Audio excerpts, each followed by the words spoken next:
हो. आजच्या कार्यक्रमाची या ना. सुरुवात ही आपण वेगळ्या पद्धतीने एक छोटा नवीन उपक्रम सुरू करून करतोय. त्याला आपण वाढदिवसाच्या शुभेच्छा असं म्हणतो. या महिन्यात ज्यांचे वाढदिवस आहेत त्या सगळ्यांची नावं आलेली आहेत माझ्याकडे. ती नावं यादी आपण तयार केलेली आहे, ती मी वाचतो आणि त्या सगळ्यांना आपल्याकडून वाढदिवसाच्या शुभेच्छा देतो. तारखेप्रमाणे मी ती नावं वाचतोय. 1 August Anirudh Bhaskar Dombivli, Sushma Milind Pune. 6 August Chandrakant Gajanan Pune. 7 August Nachiket Satish Pune. Mangala Mukund Pune. 9 August Achyut Gajanan Pune. 11 August Sumita Bhalchandra Miraj. 12 August Nilima Dattatray Pune. 14 August Rajaram Vishnu Nagaon. 16 August Vijay Narayan Pune. Santosh Ram Nagaon. Diwakar Shankar Nagpur. 18 August doctor Makarand Arvind Nagaon. 21 August Vinayak काका Pune. Manisha Meera Shirish Pune. 23 August Meera Shirish Pune. 26 August Alka Shrivijay Nagaon. 30 August Vibhavari Vijay, Mansi Ghorpade आणि अश्विनी अवधूत. या सगळ्यांना आपल्या आठवले परिवारातर्फे आणि सांस्कृतिक मंचातर्फे वाढदिवसाच्या शुभेच्छा. आता मी कार्यक्रमाची सूत्र आठवले यांच्याकडे देतो. त्यांनी अनघाताईंचा परिचय करून द्यावा अशी मी त्यांना विनंती करतो. सगळ्यांनी आपापले माईक कृपया म्यूटवरती ठेवावे.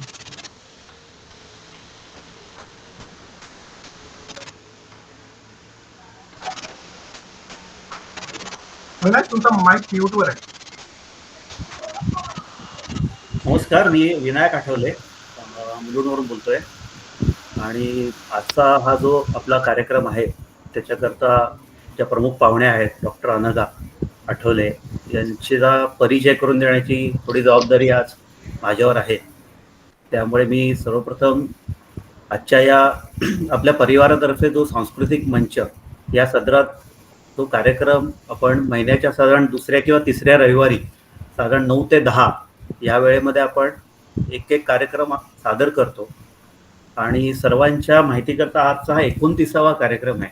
म्हणजे जवळजवळ गेली तब्बल 2.5 वर्ष आपण बरेचसे असे रविवार आपण एक कार्यक्रम आपण सादर केलेले आहेत आणि या कार्यक्रमात आपल्या परिवारातील काही व्यक्ती किंवा परिवाराशी निगडीत काही व्यक्ती यांना आपण पाहुणे म्हणून आपण आमंत्रित करतो आणि त्याच्यात वेगवेगळ्या विषय, त्यांचे असलेले एक्सपर्टीज त्याच्यावर आपण त्यांचं मार्गदर्शन घेतो किंवा त्याच्यावर आपण चर्चा करतो.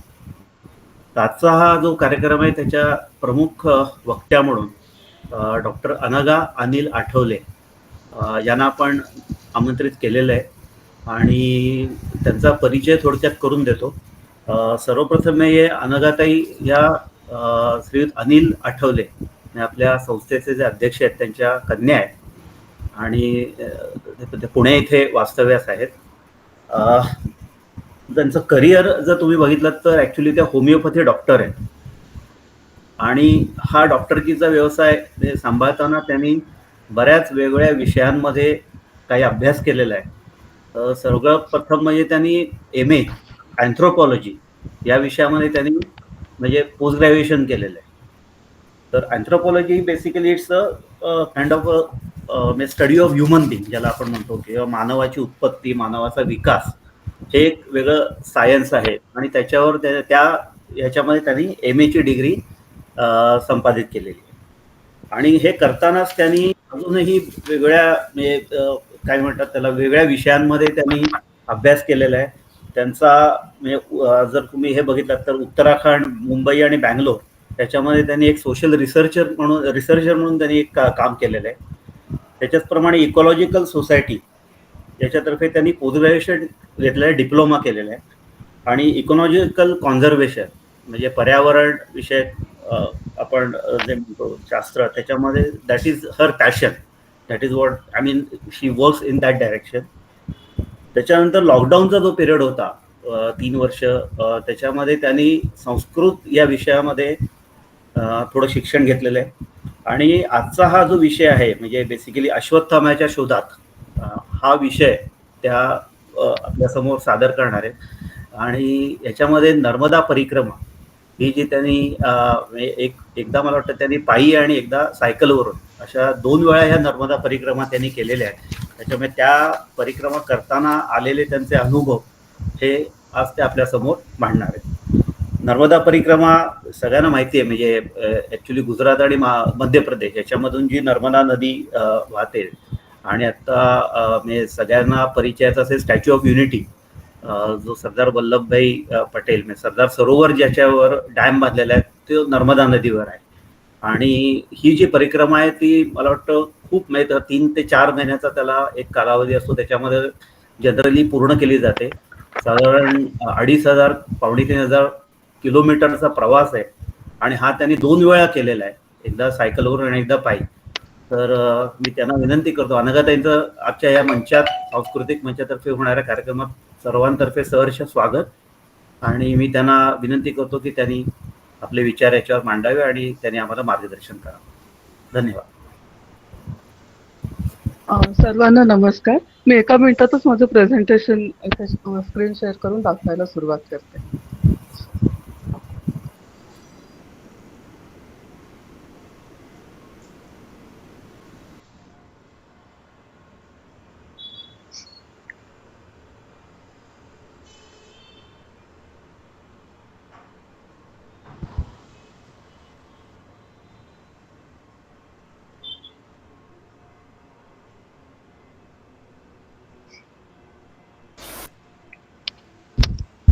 दिसतंय सर्वांना? हो दिसतंय. हां, ओके. चला, मी आता परिक्रमाचं प्रेझेंटेशन करायला सुरुवात करते. नर्मदा दाती, नर्म या शब्दाचा जो काही आपल्याला अर्थ समजतो तो अर्थ सार्थ करणारी ही नदी. नर्म म्हणजे डोळ्यांना आनंद देणारी किंवा मनाला सुख देणारी अशी ही नदी.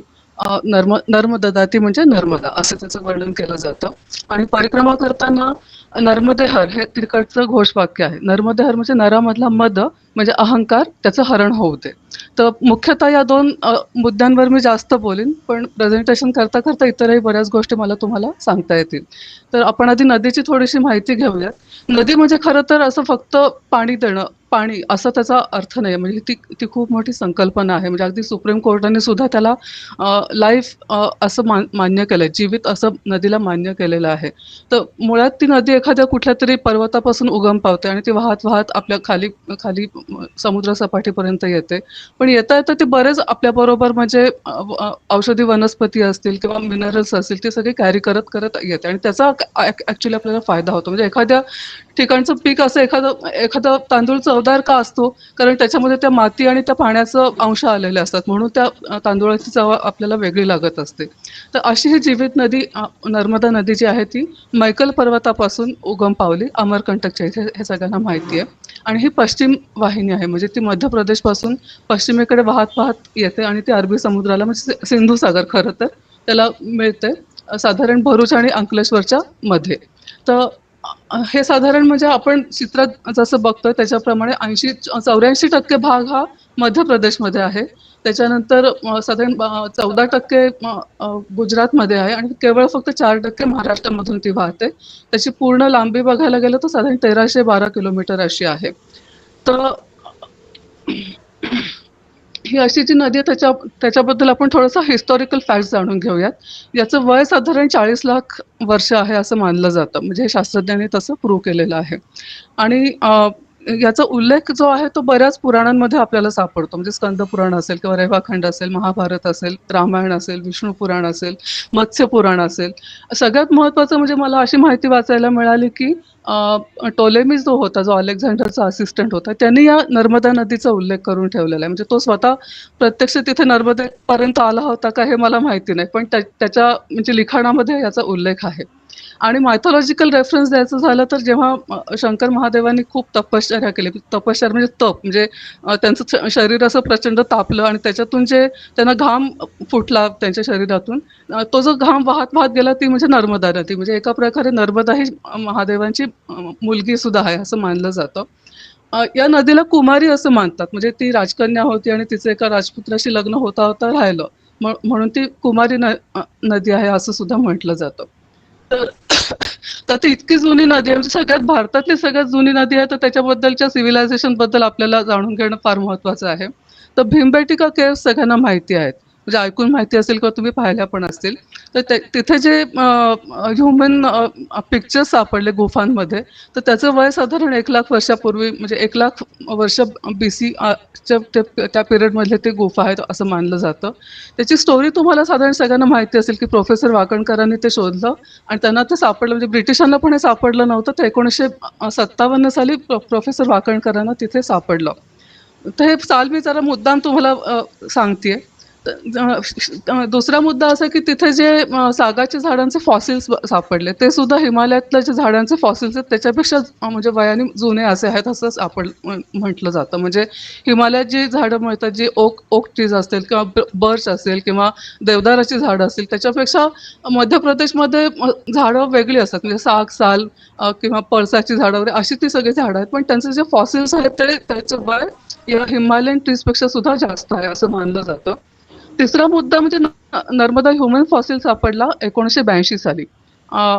तो एक म्हणजे आपल्याला जो सिहोर जिल्हा ऐकून माहिती आहे, गावासाठी प्रसिद्ध आहे. त्याच्याजवळ एक त्या शहरातलं एक गाव आहे हातनोरा म्हणून.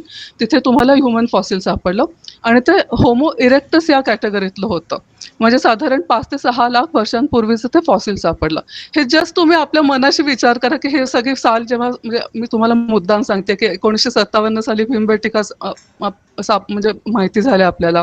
82 साली आपल्याला ह्युमन फॉसिल सापडलं आणि नंतर सरदार सरोवर कधी बांधलं गेलं आणि त्याचे ते कधी सुरू झालं ह्याचं पण साल तुम्ही लक्षात घ्या. म्हणजे जेव्हा मला अगदी राहून राहून मी जेव्हा परिक्रमा करायला गेलो, तेव्हा असं मनात सतत माझ्या मनात विचार येत होते, की ज्यांना मोहेंजोदडो आणि हडप्पा तिकडे गेलं म्हणून वाईट वाटतं, ते आपणच आपल्या हाताने हे सगळं पाण्याखाली बुडवलं. कदाचित एक्सकव्हेशन केलं असतं तर आपल्याला इथे सुद्धा बरंच काही सापडू शकलं असतं, पण आता त्या विषयावर बोलण्यात काही अर्थ नाही.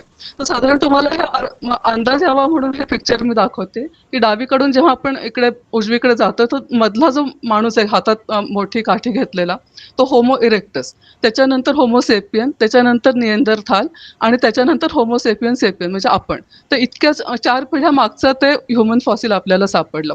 त्याचं साधारण पिक्चर हे असं आहे.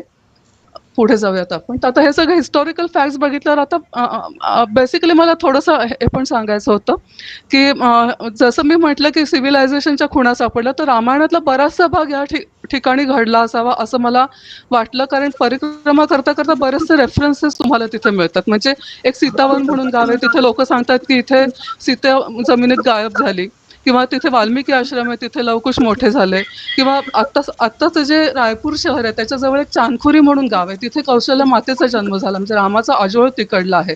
जे बराचसा रामायणातला भाग सुद्धा इथे ह्या प्रदेशात घडला का काय असं वाटतं. म्हणजे तर आता आपण करंट फॅक्ट्स बघूया, की सगळ्यात पश्चिम वाहिनी म्हणतात, म्हणजे पूर्वेकडून पश्चिमेकडे वाहणारी नदी आणि ती सगळ्यात लॉंगेस्ट नदी असं आहे. म्हणजे पश्चिम वाहिनी सगळ्यात लॉंगेस्ट आहे आणि बाकी सगळ्या नद्यांमध्ये ती 5वी सगळ्यात मोठी नदी आहे. म्हणजे पहिली गंगा, दुसरी गोदा, तिसरी कृष्णा आणि यमुना आणि त्याच्यानंतर 5वी नर्मदा. तर अशा या नदीला साधारण 41 उपनद्या येऊन मिळतात. आणि तुम्हाला माहिती आहे की उत्तरेच्या बाजूला विंध्य पर्वत आणि दक्षिणेच्या बाजूला सातपुडा, म्हणजे आपला धुळे नंदुरबार जिल्हा जो आहे तिथला सातपुडा पर्वत, अशा या 2 पर्वतांमधून ही नदी वाहते. आणि अर्थातच ही म्हणजे मध्य प्रदेशची लाईफलाईन मानली जाते, कारण तिथे जे काय वैभव तिथे बघायला मिळतं, म्हणजे समृद्धी जी बघायला मिळते, तर त्याला म्हणजे मध्य प्रदेशची ती लाईफलाईन असं नक्कीच म्हणता येईल. आणि सगळ्यात हायली डिस्प्युटेड नदी सुद्धा हीच आहे. तर आता आपण परिक्रमेकडे वळूया. तर परिक्रमा म्हणजे त्याचं सिनोनिम म्हणायला गेलं तर प्रदक्षिणा, म्हणजे प्रदक्षिणा म्हणजे आपण जेव्हा एखाद्या देवळात प्रदक्षिणा घालतो, तेव्हा ती देवाची मूर्ती जी असते ती आपल्या उजव्या हाताला असते आणि आपण डावीकडून प्रदक्षिणा करतो. तर परिक्रमेचं सुद्धा असंच आहे, म्हणजे दरवेळेस नदी ही कायम आपल्या उजव्या हाताला असते आणि आपण डावीकडून परिक्रमा त्याची करतो.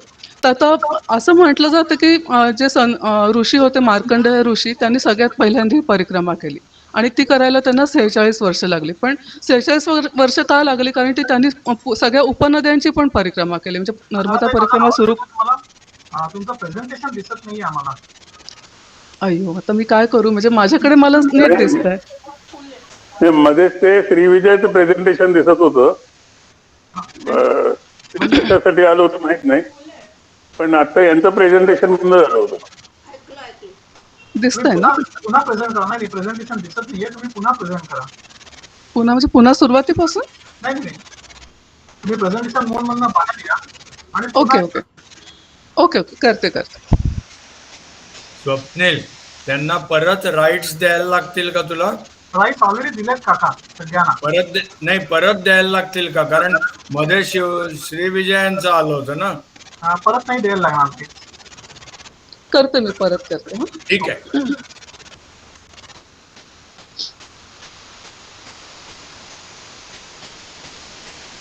दिसतंय आता. आता मी करते म्हणजे पुन्हा सुरू करते.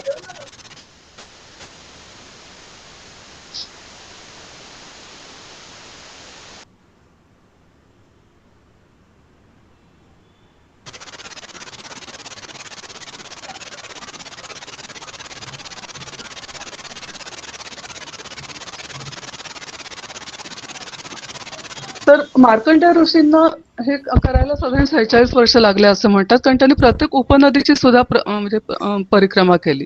तर ही परिक्रमा सुरू कशासाठी झाली, त्याचं पर्पज काय होतं, ते सुद्धा थोडंसं जाणून घ्यायला मला आवडेल. पण ऍक्च्युली मला ते तसं वाचायला मिळालं नाही, पण मी जो काय अर्थ लावला ते मी तुम्हाला सांगते. की बेसिकली सुरुवातीला म्हणजे पूर्वीच्या काळी संन्यासी लोक हे फक्त ब्राह्मण लोक होत होते, किंवा असं सुद्धा म्हणणं बरोबर नाही. कारण मनुस्मृतीमध्ये एक असा उल्लेख आहे की जन्मजा आहे ते शूद्र हा आणि कर्मणा द्विज उच्यते. द्विज म्हणजे दुसरा जन्म झालेले. म्हणजे थोडक्यात काय, तर जेव्हा एखादं लहान मुलं असतं, म्हणजे आपण सगळेच जन्मतः शूद्र असतो, पण जेव्हा एखादा म्हणजे लहान मुलं जेव्हा गुरुगृही जातात आणि ज्ञान प्राप्त करतात, तेव्हा त्यांचा दुसरा जन्म होतो, असा त्याचा अर्थ आहे.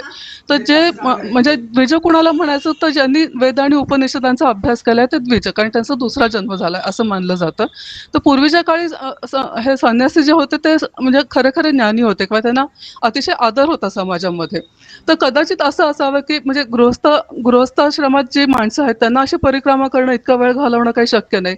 म्हणजे साधारण अशी परिस्थिती असावी की एखादा संन्यासी आहे की तो एका गावातून दुसऱ्या गावात जातोय, आणि मग जाताना आधीच्या गावात त्यांनी जे काय पाहिलं असेल, म्हणजे बी बियाणं असतील किंवा औषधी वनस्पती असतील, त्या सगळ्याचं नॉलेज तो पुढच्या गावात नेऊन देतोय. म्हणजे एक प्रकारे ट्रान्सफर ऑफ नॉलेज आहे आत्ताच्या सध्याच्या भाषेमध्ये, किंवा ट्रान्सफर ऑफ मटेरियल, म्हणजे सीड्स असतील, मेडिसिन्स असतील, ते सगळं तो एका गावातून दुसऱ्या गावात ट्रान्सफर करतोय.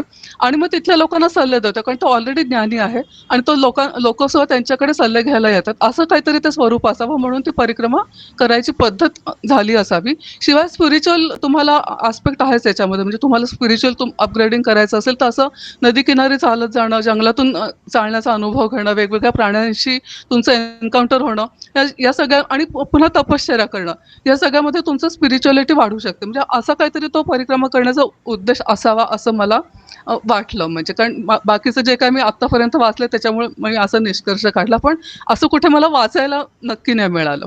तर पूर्वीच्या काळी कदाचित असे संन्यासी लोक प्रदक्षिणा करत असावेत, पण आताच्या काळामध्ये आपण म्हणजे कोणी करू शकतं. तर सध्याचं त्याचे फॅक्ट्स काय, तर बेसिकली तुम्ही जेव्हा परिक्रमा करायला जाता तेव्हा तुम्हाला 2 प्रकारचे रिच्युअल्स करावे लागतात. एक म्हणजे परिक्रमा उचलणे, म्हणजे काय नाही, एक छोटीशी पूजेचा विधी असतो, आणि ते तुम्ही एका प्लास्टिकच्या बाटलीमध्ये त्या नर्मदेचं पाणी भरून घेता आणि पूर्ण प्रदक्षिणा कालामध्ये त्याची रोज पूजा करतात लोक, आणि शेवटच्या दिवशी पुन्हा ते पाणी नदीमध्ये टाकून द्यायचं, म्हणजे त्याचं अर्पण करायचं असं.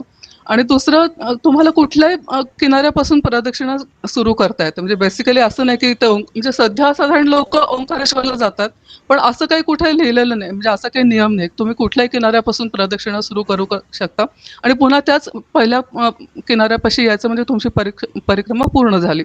खंड परिक्रमा असा सुद्धा एक प्रकार आहे. म्हणजे समजा तुम्हाला एवढा वेळ नसेल पूर्ण चालण्यासाठी, तर तुम्हाला जेवढं जमेल तेवढं तुम्ही पुढे जा, घरी तुमच्या परत जा, पुन्हा त्या नवीन जिथे थांबला होता तिकडनं पुन्हा तुम्ही सुरू करा आणि तुमची परिक्रमा पुढे चालू राहू दे. असे इतके अतिशय फ्लेक्झिबल रूल्स इथे आहेत, आणि मला बेसिकली तेच फार आवडलं. म्हणजे मी जेव्हा गेले होते तेव्हा मला खरं तर काहीही माहिती नव्हतं. माझी पाठी अक्षरशः कोरी होती.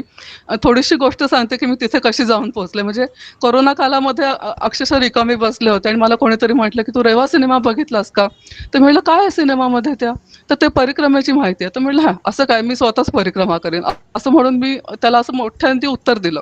तर तो तुला खरंच जायचंय का, तर म्हटलं हो चालेल जायला. तर म्हणे मग ठीक आहे, माझ्या ओळखीचं काही जण जातात तर तू त्यांना जॉईन हो. आणि अक्षरशः 5व्या दिवशी मी इंदूरला जाऊन पोहोचले. म्हणजे तिथे जेव्हा लोक मला भेटले आणि ते म्हणाले की मैयाचं बोलावणं यावं लागतं, तर हे ऐकल्यावर मला खरं तर हसूच आलं. म्हणजे बोलावणं काय यावं लागतं, मी तर अक्षरशः 5व्या दिवशी तिथे जाऊन पोहोचले. पण अल्टिमेटली मला म्हणजे माझी पाठी अक्षरशः पूर्ण कोरी होती असं म्हणायला हरकत नाही. मग मी ते जे मला लोक भेटले त्यांच्याबरोबर मी तो विधी सगळा बघितला, कारण माझा स्वतःचा याच्यावर काही विश्वास नव्हता त्यावेळेला. तर मी त्या गुरुजींना म्हटलं की मी हे असं काही करणार नाही, मी फक्त चालेन. तर ते म्हणाले हां ठीक आहे, काही हरकत नाही. आणि तिथेच म्हणजे ते मला त्या परिक्रमाच्या मी प्रेमात पडले, कारण मला ते असं कुठे जाणवलंच नाही की ते गुरुजी मग रागवलेत माझ्यावर, तुम्ही असं कसं म्हणताय, असं कसं तुम्ही बोलायची हिंमत करताय, अरे असं तुम्हाला काहीच म्हणाले नाही. ते म्हणाले ठीक आहे, आपको चलना है तो वैसे ही चले जाओ. किंवा त्यांच्या चेहऱ्यावर असंही भाव नव्हते की अरे मग माझी दक्षिणा बुडाली वगैरे.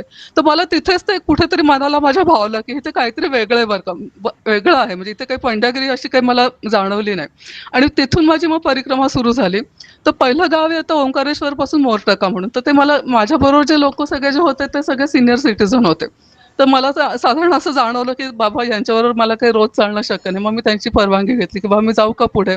तर ते म्हणाले काही हरकत नाही, कारण तशी माझी काही त्यांच्याशी ओळख अशी काहीच नव्हती. मग मी त्या दुसऱ्या दिवशीपासून मग मी एकटीने परिक्रमा करायला सुरुवात केली. तर असा हा माझा परिक्रमेला माझी सुरुवात झाली. हे चित्रामध्ये दिसलं ते एक परिक्रमा उचलण्याचा फोटो आहे आणि दुसरा कन्या भोजन घालतात तिथे लोक, त्याचा हा फोटो आहे. तर आता परिक्रमा कोण कोण करतात, तर सध्याच्या काळामध्ये संन्यासी लोक तर तुम्हाला दिसतातच. म्हणजे तुम्ही जर त्यांच्याशी बोलू शकलात, त्यांच्याशी मैत्री करू शकलात, तर बऱ्याच इंटरेस्टिंग गोष्टी तुम्हाला त्यांच्याकडून ऐकायला मिळतात. किंवा हाताशी वेळ असणारे लोक परिक्रमा करतात, खरे खरे श्रद्धाळू, म्हणजे त्यांचे खरंच खूप श्रद्धा आहे या परिक्रमेवर आणि ते अगदी असं म्हणतात की मैयानी बोलवलं, मला खूप लकी वाटतं या सगळ्याबद्दल. तर असे म्हणजे लोक आहेत किंवा माझ्यासारखे लोक आहेत की काय असतं म्हणजे परिक्रमा काय असतं हे जाणून घेण्यासाठी पण तिथे बरेच लोक आलेले असतात. तर अशी माझी परिक्रमा सुरू झाली. तर एका बाजूला मी जसं म्हणाले तसं उजव्या बाजूला नदी असते आणि आपण चालत जातो. तर मी एकटी जेव्हा चालते, म्हणजे हे खरं तर विपश्यनेचं सुद्धा असंच लॉजिक आहे की जेव्हा आपण एकटं चालत असतो याचा अर्थ आपण आपल्या स्वतःशी बोलत असतो. आणि एक तर बोलतही असतो आणि आपल्याला बाकी म्हणजे आपले कान डोळे सगळं उघडं असतं, त्याच्यामुळे आपण बऱ्याच गोष्टी बघत असतो, ऐकत असतो, निरनिराळे लोक आपल्याला भेटत असतात. तर असं सगळं मी एक लिस्ट केले की मग परिक्रमा करताना काय काय बघितलं. तर बेसिकली एक ब्युटिफुल लँडस्केप, म्हणजे मी पुण्याची मेमरी घेऊन तिकडे गेली की पुण्यातली नदी माझ्या डोळ्यासमोर होती आणि तिकडे गेल्यावर मला असं इतकं अतिशय सुंदर दृश्य बघायला मिळालं. तर मी जसं म्हटलं तसं की ते अतिशय मनाला आनंद देणारं, डोळ्यांना सुख देणारं असं ते दृश्य होतं. तर अशी नदी बघायला मिळाली. वेगवेगळ्या प्रकारचे असे पूल तुम्हाला क्रॉस करावे लागतात. एका बाजूला तुम्हाला इतकी म्हणजे मधाची पोळी एकाच झाडावर तुम्हाला इतकी मधाची पोळी दिसू शकतात. म्हणजे हे सगळं विलक्षण आहे की जे महाराष्ट्रात मी असं इतक्या प्रकारचं नैसर्गिक सुख कुठेही बघितलं नाही. आणि माझा इकॉलॉजीचा हा सब्जेक्ट असल्यामुळे मला ते फारच सगळं म्हणजे खूपच आनंद झालाय सगळं बघितल्यावर. इथे जे दिसतंय ते तुम्ही जर बारकाईने बघितलं तर 7 वृक्ष दिसतायत. म्हणजे सुरुवातीला 3 आहेत, त्याच्या मागे 3 आहेत आणि आणखीन मागे 2 आहेत, असे 7 वृक्ष आहेत. तर मी हे असं तिथे कोणी असं खरं तुम्हाला टुरिस्ट गाईड नसतात की ते तुम्हाला प्रत्येक ठिकाणची माहिती देतील असं. ते सगळं आपण शोधायचं असतं. तर मी असं चौकशी केलं तर मला सांगितलं की हे सप्तर्षींचे ऋषी आहेत. सप्तर्षी म्हणजे तुम्हाला माहिती आहे, सप्तर्षी हे आपले महत्वाचे ऋषी आहेत 7. आणि एका बोटॅनिस्ट मित्राला जेव्हा मी विचारलं तर ते म्हणाले की हे अर्जुनाचं झाड आहे. म्हणजे अर्जुन म्हणजे पांडवांमधला अर्जुन सगळ्यात श्रेष्ठ, त्याच्या नावाने ह्या झाडाला नाव दिलेलं आहे. आणि पुन्हा सप्तर्षींच्या नावाने पण हे 7 वृक्ष इथे म्हणजे आहेत तिथे. तर हे प्रत्येक गोष्टीचा आपल्याला अर्थ लावायला लागतो की हे काय असेल बाबा. म्हणजे मला एवढं नक्की माहिती आहे की अर्जुन झाड हे आयुर्वेदाच्या दृष्टीने खूप महत्वाचं झाड आहे, पण हे प्रत्येक गोष्टीला तुम्हाला अर्थ लावणं हा परिक्रमेचा एक मोठा उद्योग होऊन बसतो. आणि तो खरंच म्हणजे एकदा परिक्रमा करून हे सगळं नाही म्हणजे करतायत, तुम्हाला हे सगळं पुन्हा पुन्हा करावं लागतं. पण म्हणजे असे बऱ्याच गोष्टी तिथे आपल्याला बघायला मिळतात.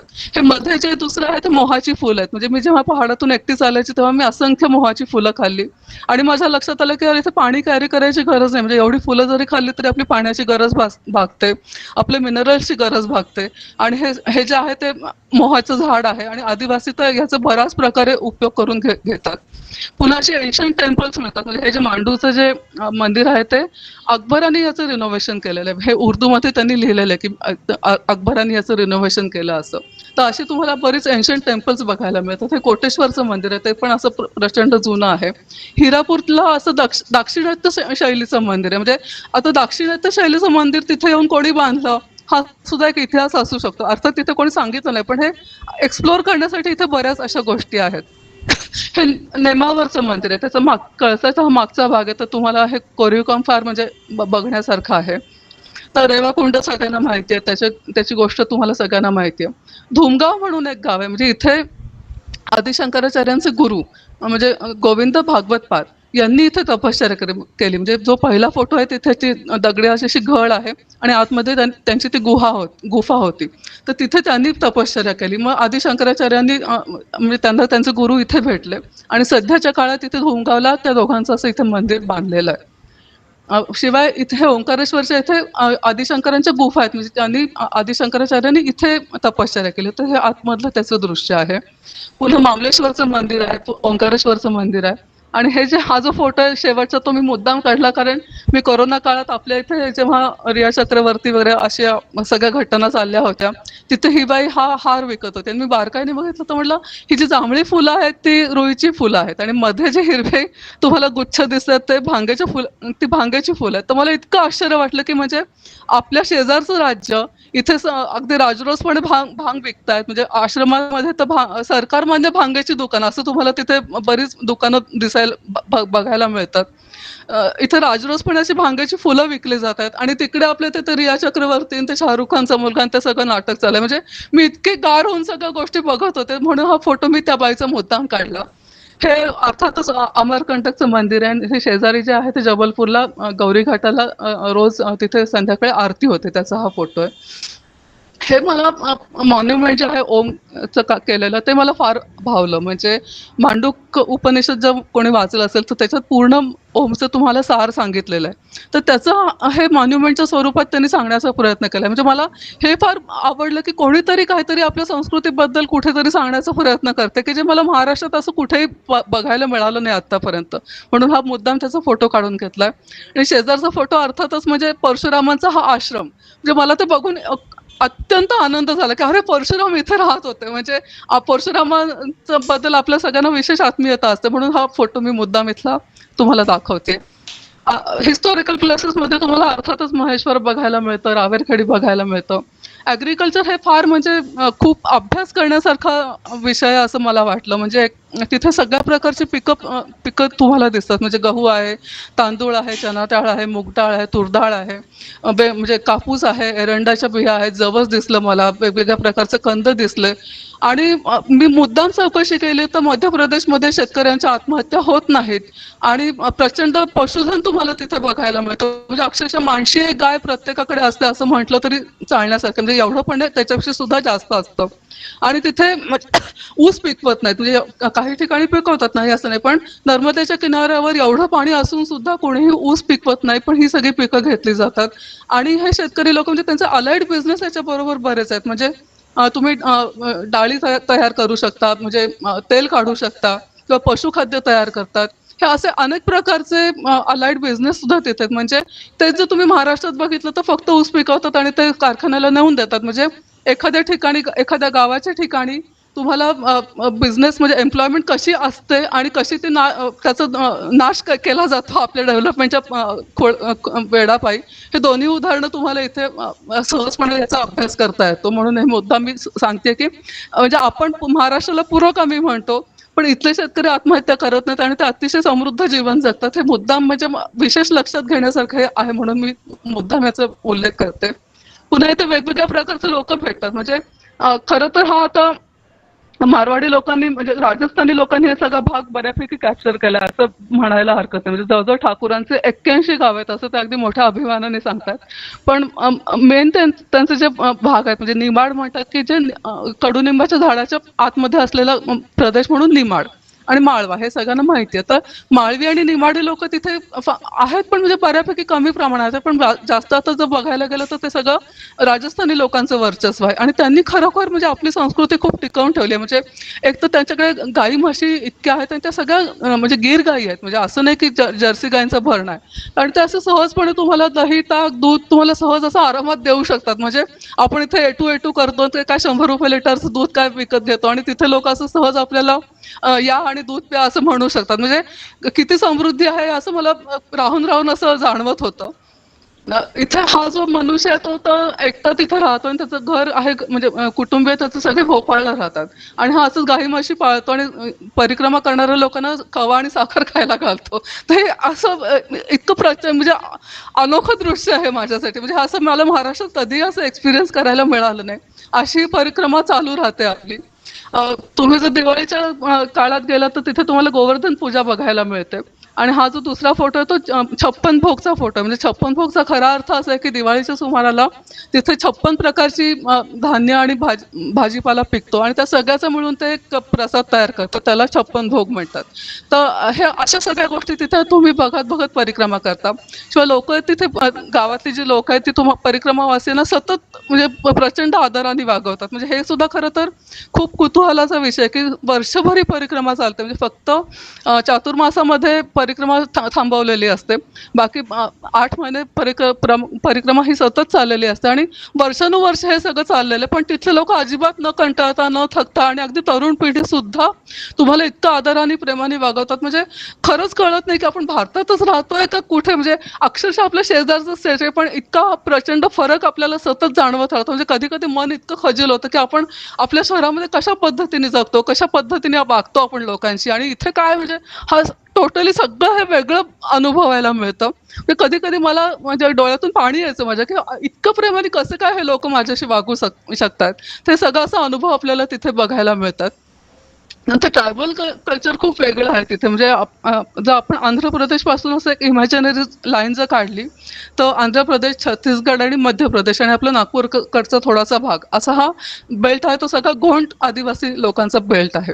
आणि पूर्वीच्या काळी हे आदिवासी लोक प्रचंड पुढारलेले होते. म्हणजे हा त्यांचा राजवाडा आहे. रामनगर म्हणून एक गाव आहे तिथे हे मोती महाल म्हणजे त्याचा तो महाल आहे.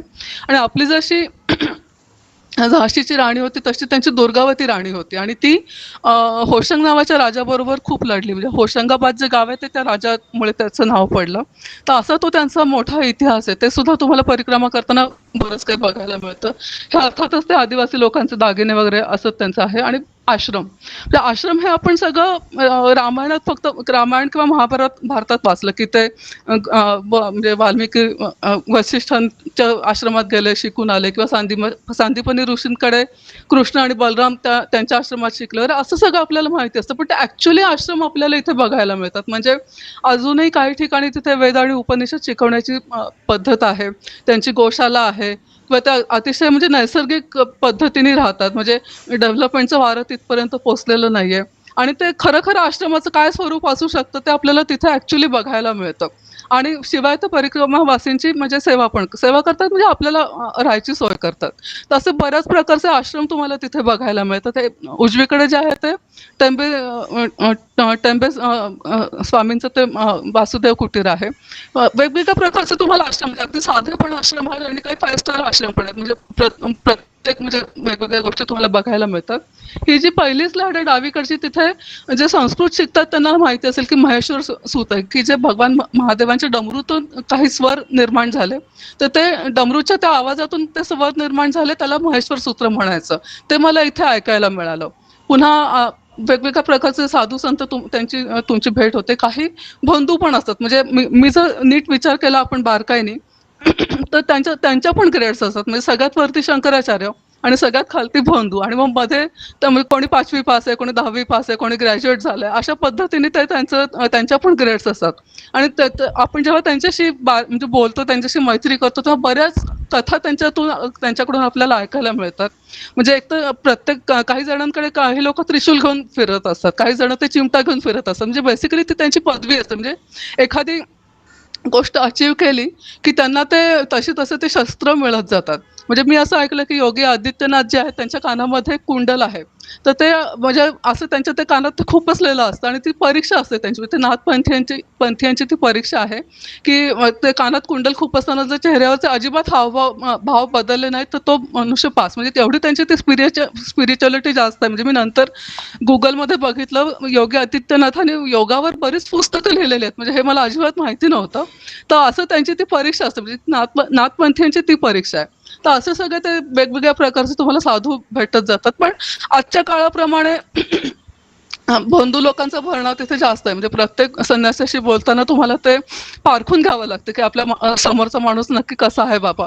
पण हे टोटली सगळं वेगळं जग आहे. म्हणजे महाराष्ट्रात मी एकाही साधूला कधीच भेटले नव्हते, पण तिथे म्हणजे आता माझ्या मोबाईलमध्ये 50 साधू लोकांचे फोन नंबर आहेत. म्हणजे एवढं फरक आपल्या आयुष्यात माझ्या आयुष्यात घडला परिक्रमा केल्यानंतर.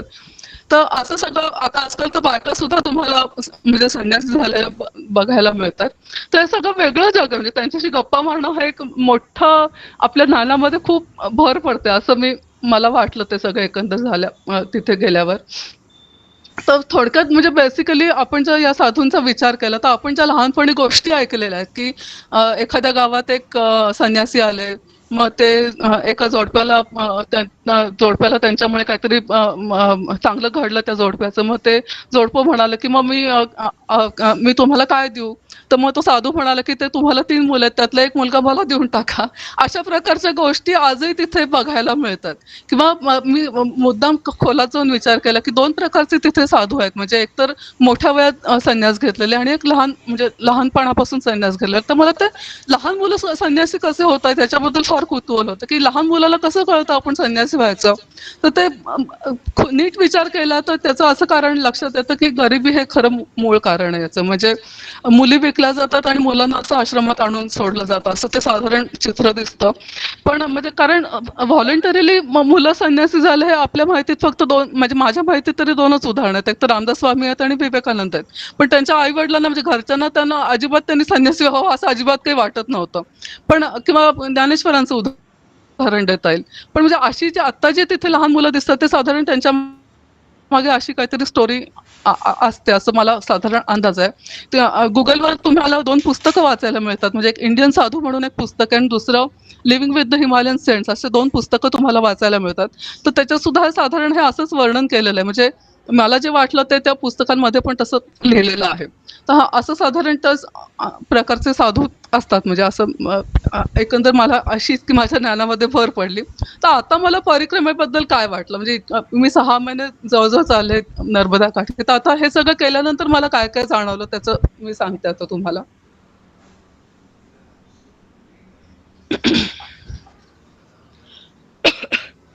तर बेसिकली 2 प्रकारे आजकाल परिक्रमा करतात. म्हणजे एक तर चालत करतात आणि मग काही जण बसनी वर जातात. तर बसनी जे जातात ते खरं तर पिकनिक या स्वरूपात मोडतं. म्हणजे मला जे जे काही अनुभव आले ते बसनी केल्यावर मिळतील अनुभव असं मला तरी वाटत नाही. तर स्वतः म्हणजे पायाने चालत जाणं हे सगळ्यात चांगलं. एक तर तुम्ही आणि एकटं चालणं तर आणखीन चांगलं कारण तुम्ही स्वतःशी बोलत जाता. मग एक प्रकारे ते म्हणजे सायकोथेरपी सुद्धा होऊ शकते असं मला ते नंतर लक्षात आलं.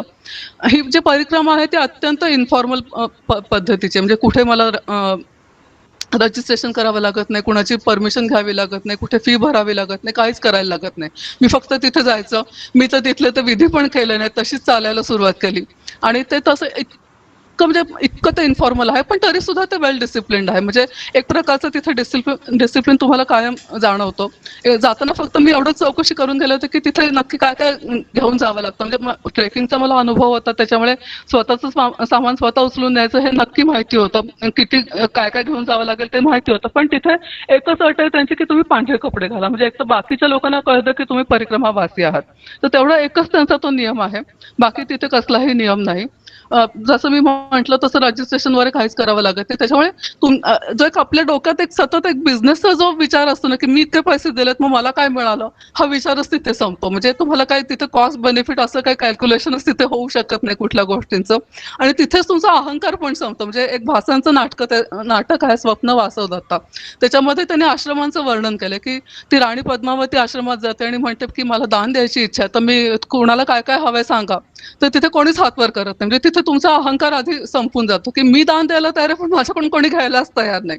तर असं ते तिथे कॉस्ट बेनिफिट काही कॅल्क्युलेशन नसल्यामुळे एक तर तुमचा अहंकारच संपतो. म्हणजे मी कुठून आलोय, माझं शिक्षण काय, माझ्याकडे किती पैसे आहेत, माझं पुण्याला कसं मोठं घर आहे, हे तिथे गेल्यावर पूर्ण पूर्णपणे विसरायला होतं. तुम्ही फक्त आश्रमात जायचं तर लोक मोजकं तुमच्याशी बोलतात, म्हणजे ते आलं की या बसा म्हणतात, तुम्ही तुमचं अंथरूण कुठे घाला तेवढं तुम्हाला सांगतात आणि जेवायच्या वेळेस फक्त जेवायला या एवढंच म्हणतात.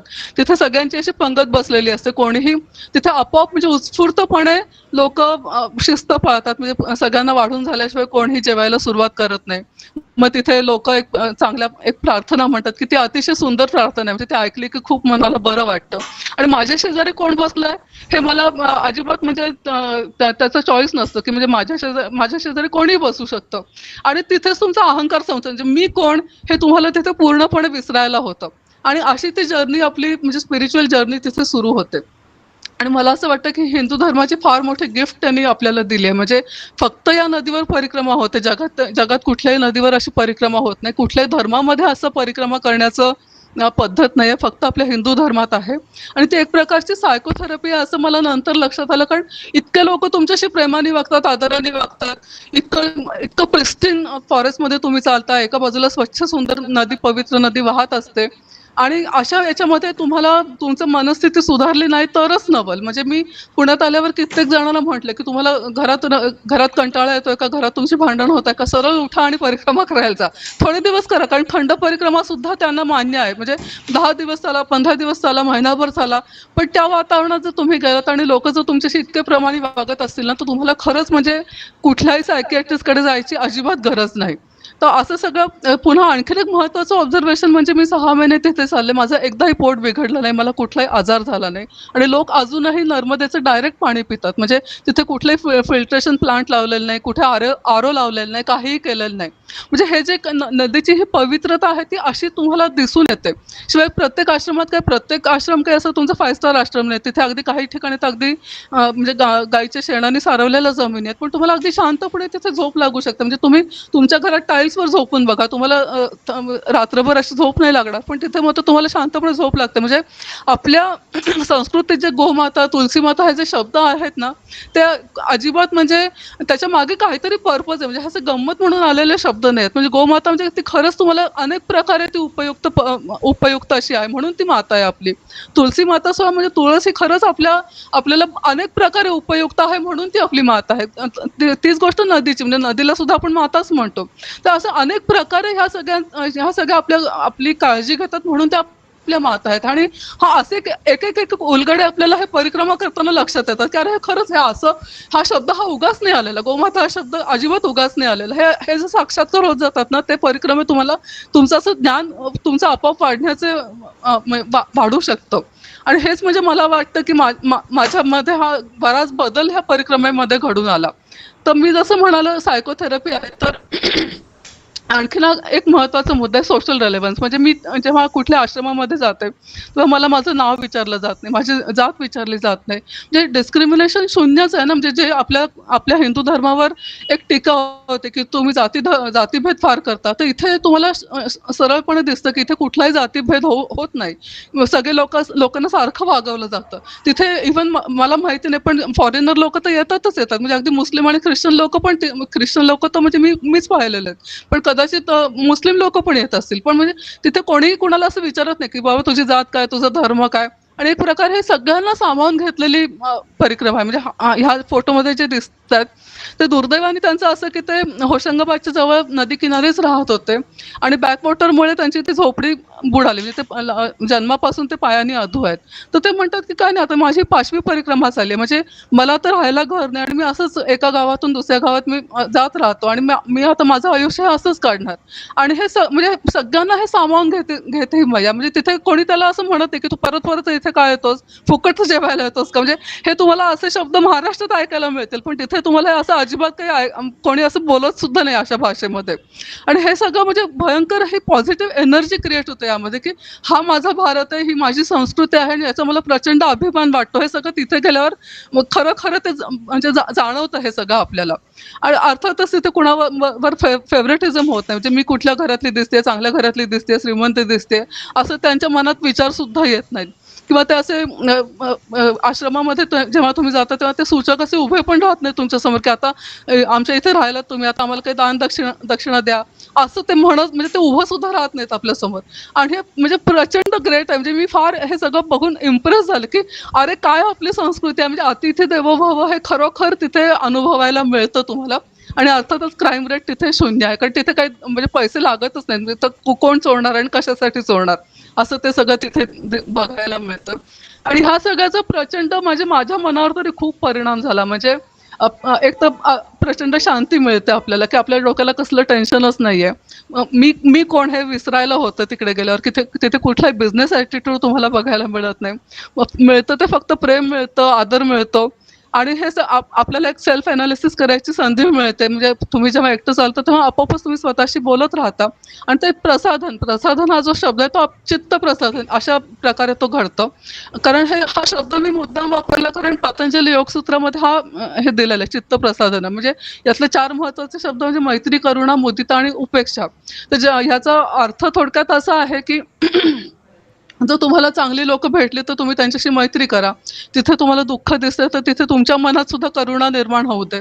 काही लोक तुम्हाला चांगलं काम करताना दिसतात तर तुम्ही पण त्यांना सपोर्ट करा. जिथे काही वाईट गोष्ट घडताना दिसतेय तिथे पूर्णपणे ते उपेक्षा करा. म्हणजे त्याच्याकडे बघू पण नका, असं त्या श्लोकाचा अर्थ आहे. आणि तिथे खरंच माझ्या बाबतीत घडलं असं मला नंतर लक्षात आलं. कारण मी दुसरी परिक्रमा केली ती सायकलवरून परिक्रमा केली. आणि त्याच्या मागचा हेतू हाच होता की मी महेश्वर पासून अमरकंटक पर्यंतच खरं गेले, पूर्ण नाही केली. तिथे एका आश्रमात ती सायकल माझी डोनेट करून आले. म्हणजे हे जे मी मैत्री करुणा हे जे सगळं म्हटलं ते मी ऍक्च्युली तसं नंतर वागले सुद्धा असं मला वाटलं नंतर. ह्यांचे मी फोटो इथे दाखवते ते माझे इंदूर मधले दुसरे आई वडील आहेत असं म्हणायला हरकत नाही. याच्या मागची पण एक स्टोरी तुम्हाला सांगते की एक लम्हेटा म्हणून आश्रम आहे जबलपूरच्या अलीकडे. तर तिथे आम्ही गेलो असताना मला त्यांनी म्हणजे एक 4-5 जण आम्ही होतो. पण फक्त मलाच त्यांनी एक मास्क आणि गीतेचं पुस्तक प्रेझेंट दिलं. तर मला काही कळलं नाही. म्हणजे मला एकटीलाच हे असं कशासाठी दिलंय. बाकी कोणी मास्क घातलं नव्हतं म्हणून मी पण ते बॅगेत सगळं ठेवून दिलं. आता गीतेचं पुस्तक म्हणजे त्याचं वजन बऱ्यापैकी होतं तर पण ते मी असं देऊन नाही टाकलं कोणाला. मी माझ्या बॅगेत शांतपणे ठेवून दिलं. आणि ओंकारेश्वरला जेव्हा माझी परिक्रमा पूर्ण झाली त्याच्यानंतर मला इंदूरला जायचं होतं. तर मध्ये काही काळ मी एका 6 सीटरमध्ये बसले होते. माझ्या शेजारी एक बाई बसली होती आणि आम्ही दोघी गप्पा मारत होतो. आणि थोड्या वेळाने ती बाई खोकायला लागली आणि ती म्हणाली मुझे तो बुखार भी आ रहा है. तर मग मी तेव्हा हादरले. म्हटलं बापरे. म्हणजे कारण तो कोरोना काळ तेव्हा चाललेला होता. तर तशीच मग मी इंदूरला गेले आणि माझी दुसऱ्या दिवशी दुपारी ट्रेन होती. तर सकाळी मला रेल्वेचा मेसेज आला की तुम्हाला ते RT-PCR करायला लागेल. आणि मग मी रिक्षात बसले आणि ते शोधायला लागले की आता कुठे RT-PCR करायला लागेल. तर मला ते गव्हर्नमेंटची PSC सापडलं. मग मी तिथे आत गेले आणि मग त्यांना सांगितलं की मला असं अर्जंटली करून हवंय. आणि त्यांनी केलं आणि मी तिथे पॉझिटिव्ह निघाले. तर मी त्यांना म्हटलं की बघा बाबा मी तर अगदी पूर्णपणे एकटी आहे, इथे मला काहीच माहिती नाही. तर पण आप कुछ भी फिकर मत करो. मग त्यांनी ॲम्ब्युलन्स बोलवली, मला हॉस्पिटलमध्ये ॲडमिट केलं. आणि मला होत काही नव्हतं. मग मी हे सगळं फेसबुकवर कुठेतरी लिहिलं की आता मी अशी ॲडमिट झाले. तर ह्या ज्या मंगला ताई आहेत त्यांनी मला फेसबुकवरून कॉन्टॅक्ट केला की आम्ही इंदूरमध्येच असतो, तुला काही मदत हवी असेल तर सांग. तर त्या म्हणाले की आम्ही प्रत्यक्ष तर काही येणार नाही कारण आमची वय जास्त आहेत. पण तू ज्या हॉस्पिटलमध्ये आहे तिथे आमच्या मोलकणीचा नवरा काम करतो. आणि मग त्यांनी तिथे जे काय त्यावेळेला तो म्हणजे हळद खा, गरम पाणी प्या हे जे काय त्यावेळेला सांगत होते त्या सगळ्याची सोय त्यांनी केली. म्हणजे मला अक्षरशः मैयाच यांच्या रूपात भेटली असं मी त्यांना मानलं. आणि त्याच्यामुळे ते माझे दुसरे आईवडील, त्यांना मी माझे दुसरे आईवडील मानते. तर हे एक म्हणजे परिक्रमा करण्याची फलश्रुती काय, तर ही अशी एक फलश्रुती आहे असं मला स्वतःला तरी वाटतं. लोक मला विचारतात की चमत्कार घडले का, तुम्हाला अश्वत्थामा भेटला का, असे 2 प्रश्न लोकांच्या ऑब्व्हियसली मनात येतात. तो अश्वत्थामा काही मला भेटला नाही. पण मी असं म्हणेन की अश्वत्थामाची जी जखम आहे त्याची जखम काही बरी होत नाही. पण माझ्या मात्र जखमा बऱ्या व्हायला मला मदत झाली असं मला ते राहून वाटलं. म्हणून मी ते माझ्या प्रेझेंटेशनचं टायटल सुद्धा अश्वत्थामाच्या शोधात असंच दिलेलं आहे. दुसरा भाग म्हणजे हे जे शंकराचार्य स्वरूपानंद सरस्वती त्यांची माझी भेट झाली. आणि त्यांच्याकडून मग मी दीक्षा पण घेतली. म्हणजे मला प्रत्यक्ष शंकराचार्यांना भेटता आलं, त्यांच्याशी बोलता आलं. हे मला सुद्धा एक म्हणजे कुठेतरी माझं नशीब आहे असं मला वाटलं. आणि तिसरं म्हणजे मी जेव्हा परत आले सगळं म्हणजे हॉस्पिटलमधून डिस्चार्ज घेऊन मी जेव्हा परत आले तेव्हा मला ते डोक्यात प्रकाश पडला की अरे ह्यांनी मला मास्क दिला होता. आणि मग लक्षात आलं अरे त्यांनी मला गीतेचं पुस्तक पण दिलं होतं आणि त्याच काळात मी संस्कृत पण शिकत होते. मग मी असं गीतेचं पुस्तक चाळायला सुरुवात केली आणि अचानक मला एक ऑनलाईन क्लास पण मिळाला की तो गीतेवर ते काका आहेत ते म्हणजे अभ्यंकर काका आहेत ते गीतेवर प्रवचन आहे ते त्यांचं खरं बेसिकली संस्कृतच शिकवतात ते पण ते गीतेमधलं संस्कृत शिकवतात. तर असं करता करता मग मी गीतेचं भाषांतर करायला सुरुवात केली आणि आता 1 वर्ष होऊन गेलं मी आता 8व्या अध्यायापर्यंत आली. म्हणजे चमत्कार घडतात का हा जेव्हा प्रश्न लोक मला विचारतात तेव्हा माझ्या दृष्टीने हाच चमत्कार आहे की मला अजिबात असं वाटलं पण नव्हतं की गीतेचं भाषांतर मी कधी काळी करेन. तर हे असं माझ्या हातून घडलं. कारण जे जसं लोकांना गीतेमधले 4 श्लोक माहिती असतात तेवढंच मला पण माहिती होतं. पण आज मला गीतेतला प्रत्येक श्लोक माहिती आहे असं मी अगदी ठामपणे सांगू शकते.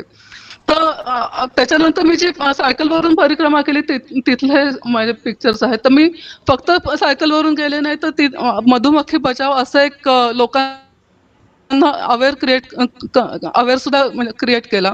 तर प्रत्येक गावात जाऊन मी मधुमक्खी आपल्यासाठी कशी महत्वाची आहे ते सांगत सांगत लोकांना गेले. आणि म्हणजे जे मी तुम्हाला पतंजली योगातलं ते श्लोक सांगितलं तर तसं मी ऍक्च्युली तसं वागले. म्हणजे ह्या लोकांशी मैत्री केली, ह्या लोकांना काही त्यांना काही मदत करण्याचा प्रयत्न केला. आणि काही काही घरांमध्ये जाऊन तर हा होळीचा दिवस होता तर तिथे मी त्यांच्यासाठी पुरण कसं शिजवायचं ते आदिवासी लोकांना शिकवून आले. म्हणजे असे अनेक प्रकारचे मला मित्र भेटले, लोक भेटले आणि मग एक सगळं वेगळाच अनुभव आहे. म्हणजे शहरात राहून आपल्याला हे असा अनुभव कधीच येऊ शकत आहेत. अगदी आपल्या शेजारचं राज्य पण ते टोटली वेगळं आहे कल्चरली आणि ते सगळं समृद्ध करणारा असा अनुभव आहे. हेच ते माझ्या परिक्रमेची फलश्रुती. आता इतकं सगळं चांगलं वेळ आहे का सांगू का बंद करू? हॅलो, चालू ठेवा चालू. हा चालू ठेवते. तर आता इतकं सगळं चांगलं सांगितल्यावर आता मला थोडंसं वाईट सांगणं भाग आहे. खरं तर ते वाईट नाही ते आपले डोळे उघडणारं आहे असं मी मानते. जे धरण बांधल्यामुळे जे बॅकवॉटर आलं त्याच्यामुळे बरीचशी आपली मंदिरं पाण्याखाली गेली. हा मुद्दा कधीच त्यावेळेला उपस्थित झाला नाही. म्हणजे मेधाताईंनी फक्त आदिवासींचे प्रश्न उपस्थित केले पण अशी कित्येक मंदिरं आहेत की ती पाण्याखाली गेली. आणि ते मला परिक्रमा केल्यानंतर फार वाईट वाटलं की अरे अशी आपली मंदिरं पाण्याखाली जायला नाही हवी होती. दुसरं म्हणजे आता जे कन्स्ट्रक्शनचं जे खूळ आहे ना ते माझ्या दृष्टीने ह्या परिसरात ते अजिबात होऊ नये असं माझं म्हणजे अगदी प्रांजळ मत आहे. कारण एकदा तुम्ही रस्ते बांधले की एक तर ते जंगल तुटेल. म्हणजे सगळं हे जंगलाची जी आपली संपत्ती आहे ती नष्ट होईल. कारण मध्य प्रदेश हा आपला भारतातला असा मधला भाग आहे. म्हणजे बरोबर तो मध्यभागी आहे आणि ते अक्षरशः आपले लंग्स आहेत असं जर आपण मानलं तर हे जंगल तोडून आपल्याला चालणार नाही, आपल्याला परवडणार नाही. तर तिथे कन्स्ट्रक्शन जे होत आहे ते मला बघून फार वाटलं की नको प्लीज. म्हणजे मी कायम असं म्हणजे मी आल्यावर पत्र सुद्धा लिहिलं की साहेब एवढंच करा की या भागात काही करू नका. तुम्ही डेव्हलपमेंट बाकी देशात कुठेही करा पण इथे काही करू नका असं मी कळकळीने त्यांना लिहिलं. त्याच्यानंतर कमर्शियलायझेशन होऊ शकतं. म्हणजे जेव्हा तुम्ही रस्ते बांधता तेव्हा आपोआपच तिथे रिसॉर्ट येतात मग हॉटेल्स येतात मग ते सगळी संस्कृतीच बिघडते. तुम्हाला जर ते स्पिरिच्युअलिटी जर टिकवून ठेवायची असेल ना तर हे अजिबात करून उपयोग नाही. आणि आता हे ऑलमोस्ट म्हणजे ऑलमोस्ट हे तर मॉक परिक्रमाच होण्याच्या म्हणजे मार्गावर आहे. म्हणजे आता कित्येक लोक बसनी येतात आणि तिथे लोक सांगतात म्हणजे तिथे जे आश्रमातले लोक असतात ना ते उघडपणे म्हणतात की तुम्ही महाराष्ट्रात लोक आलात की आमच्या डोक्याला त्रास होतो. कारण हे असंच आहे म्हणजे ते बसनी येतात मग ते एन्जॉय करायलाच येतात, पिकनिक म्हणून येतात आणि हे चुकीचं आहे. म्हणजे बाकी ठिकाणी जाऊ ना तुम्ही पिकनिक करायला, इथे येऊ नका. कारण हे स्पिरिच्युअल प्लेस आहे. इथे रामायणापासून ऋषीमुनींनी तपश्चर्या केलेलं ठिकाण आहे. त्याचे व्हायब्रेशन्स आपल्याला जाणवतात. दरवेळेला म्हणजे 2 फिलिंग आपल्याला कायम इथे येतात की एक तर तुम्हाला मैया तुम्हाला कायम तुम्हाला सपोर्ट करते म्हणजे तुमची कायम काळजी घेते एक असं एक फिलिंग असतं. आणि दुसरं म्हणजे मैया तुमची परीक्षा पण घेते असं पण तुम्हाला वाटत असतं. म्हणजे मी माझाच अनुभव सांगते. पहिली जेव्हा मी परिक्रमा केली, एकच मिनिट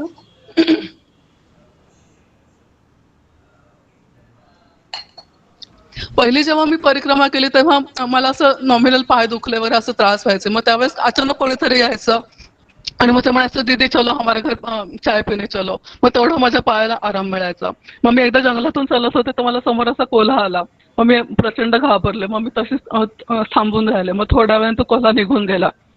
मी असं ते कोल्हा निघून गेला म्हणून मी थोडी आणखी पुढे चालले. मग मला एक दगड दिसला. मग मी तिथे बसले तर तिथे 2 साप माझ्या बाजूने सरपटत गेले. तर मला इतकी ती प्रचंड भीती वाटली. मग मी धूम ठोकली. ते पार त्या आश्रमात पोहोचले तिथेच थांबले जाऊन. मग माझा चेहरा बघून ते म्हणाले जानवर देखा क्या. तर मी म्हटलं हो. मग ते म्हणाले ऐसा करना अभी कल हम आपको मेन रोड पे छोडेंगे. म्हणजे त्यांनी मला माझ्याबरोबर एक त्यांनी माणूस पाठवला आणि तो मेन रोड पर्यंत मला सोडायला आला. ते असं कधी कधी जाणवतं की मैया आपली परीक्षा पण घेते. म्हणजे तो पिरियड असा होता की मी असं कंटाळून म्हणाले असते की मी जाते निघून.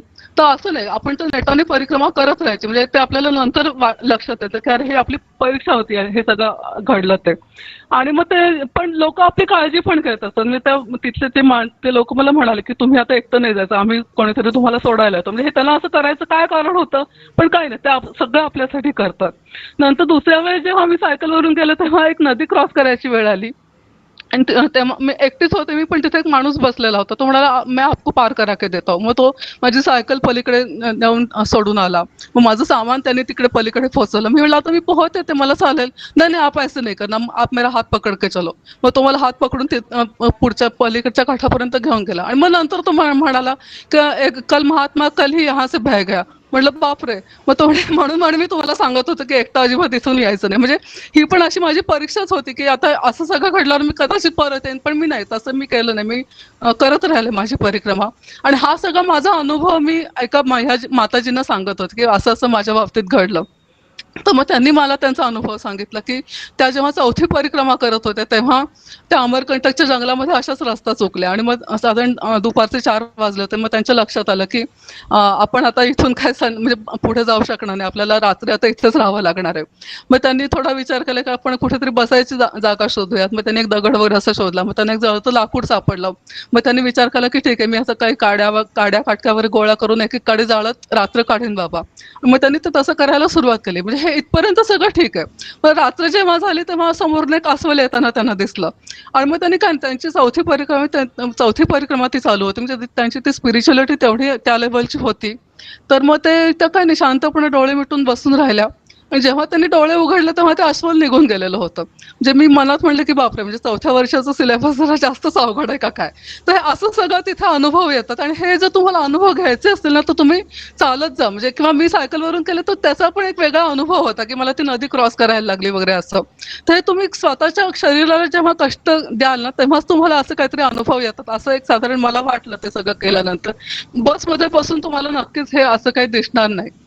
तर जसं मी मगाशी म्हणाले की म्हणजे बॅकवॉटर मध्ये असं सगळे दृश्य पण तिथे बघायला मिळतात. आणि ते फार म्हणजे असं सगळे अनुभव आल्यानंतर मग ते या सगळ्याचं खूप वाईट वाटतं की नाही, हे असं नाही घडायला हवं होतं.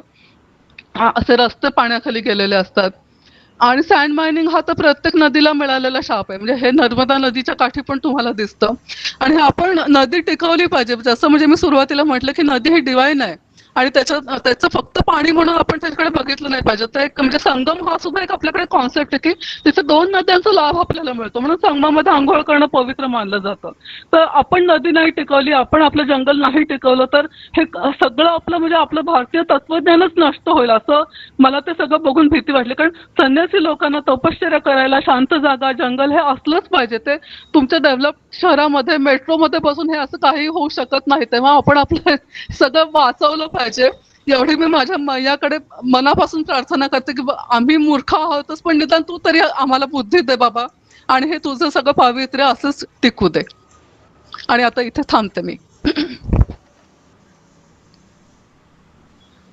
कुणाला काही प्रश्न आहे?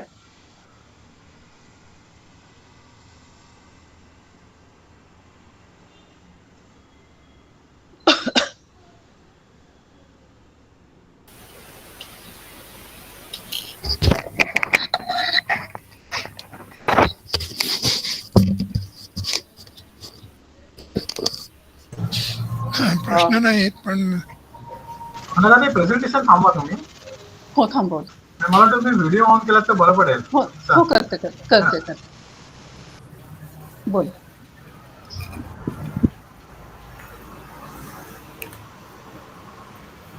स्वप्नील, तुमचा फोटो तिरका येतोय अनाघाताई. ओके. आता ते कॅमेरा मला नाही ऍडजस्ट करता येत. ठीक आहे, असं बघा आता. नाही, अजूनही तिरकाच आहे. आम्ही सरळ करते मोबाईल मग आता. येस, आता परफेक्ट आहे. हा.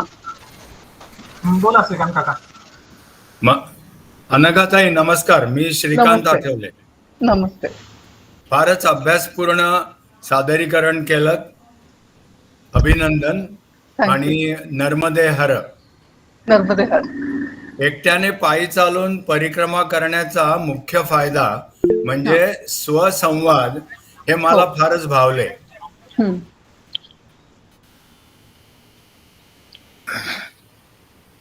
नमस्कार. हे ऍक्च्युली हे विपश्यना जे करतात ना त्यांना सुद्धा हे माहिती आहे. म्हणजे तुम्ही गप्प बसायचं म्हणजे काय, तर स्वतःच्या मनाशी बोलायचं, असंच त्याच्या मागचं लॉजिक आहे.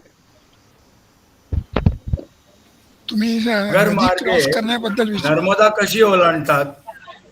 नाही, नर्मदा ओलांडायचीच नसते. फक्त जिथे आपण अरबी समुद्रापाशी येतो तिथे काही अंतर पुढे जातात आणि मग आपल्याला बोटीने पुढे घेऊन जातात. पण ती बोट म्हणजे तो सुद्धा एक अनुभव सांगण्यासारखा आहे की ती बोट इतकी साधी आहे. म्हणजे समुद्रामधला 4 तासांचा प्रवास आणि अगदी साधी बोट. पण तिथे आजपर्यंत एकदाही रेकॉर्ड झालेलं नाही की तिथे कोणाचा ऍक्सिडेंट झाला किंवा ती बोट बुडून कोणी लोक गेले, असं एकदाही घडलेलं नाहीये. म्हणजे हा सुद्धा एक चमत्कारच आहे तिथला. पण म्हणजे सायकल सुद्धा बोटीवरनच न्यायची का? हो हो हो हो. बर बर. कारण नर्मदा ओलांडायची नसते ना, फक्त आपण सागरात जाऊन पुढे ओलांडतो. Correct correct. हो हो. धन्यवाद. थँक्यू. नमस्कार, मी सतीश आठवले. नमस्ते.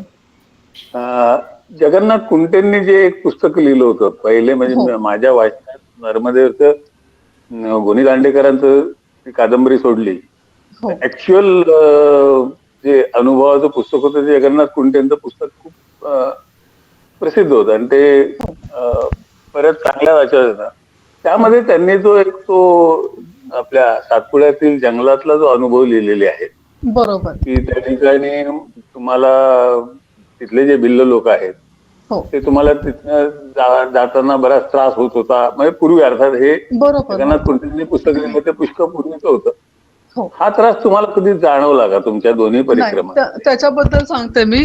धरण बांधण्याचा हा एवढाच एक फायदा आहे की धरण बांधल्यामुळे त्या लोकांना पर्यायी जागा मिळाल्या आणि मग त्यांच्याकडे ते म्हणजे जे आधी अगदीच गरिबीत राहत होते ते लोक, की त्यांना खायला प्यायला मिळत नव्हतं, कारण ते आदिवासी लोक होते आणि ते जंगलामध्ये राहायचे आणि मग त्यांची स्वतःची शेती वगैरे नव्हती. तर ते धरण बांधल्यामुळे त्यांना म्हणजे शेती मिळाली, ते शेती पिकवायला लागले. त्याच्यामुळे त्यांचं ते सगळं गुंडागिरी तिथे थांबली. म्हणजे आता तो अजिबात त्रास होत नाही तिकडे.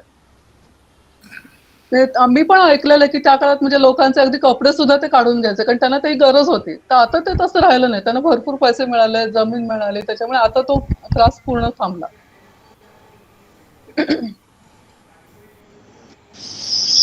अनघा, नर्मदेची प्रदक्षिणा करताना नर्मदेच्या साऊथ भागापासून सुरुवात करून मग भरूचच्या तिथे जाऊन क्रॉस करून नॉर्थ कडनं कम्प्लीट करतो का आपण?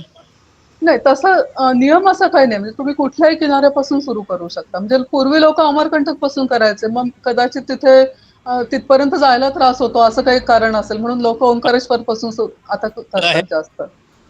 की नर्मदा तुमच्या उजव्या भागाला पाहिजे, म्हणजे नर्मदेच्या साऊथ कडनंच तुम्हाला म्हणजे हा परिक्रमा सुरू करावी लागेल, मला असं वाटतं. नाही, आपण दक्षिण दिशेने चालतो, पण म्हणजे सुरुवात तुम्ही कुठूनही करू शकता. म्हणजे कुठल्याही किनाऱ्यावरून सुरू करा. म्हणजे अमरकंटक पासून सुरू करा किंवा तुम्ही महेश्वर पासून सुरू करा. महेश्वर उत्तर किनाऱ्यावर तटावर येतं. तर सुरुवात फक्त नदी तुमची उजव्या हाताला असली पाहिजे, एवढाच नियम आहे. ओके ओके, धन्यवाद. फारच छान माहिती दिली तुम्ही. एक वेगळाच अनुभव मिळाला यंगस्टरकडे. भारती ठाकूर भेटल्या का तुम्हाला? हो, भेटल्या. त्यांचं काम बघून आले मी आणि म्हणजे त्यांच्याशी चांगली ओळख झाली माझी.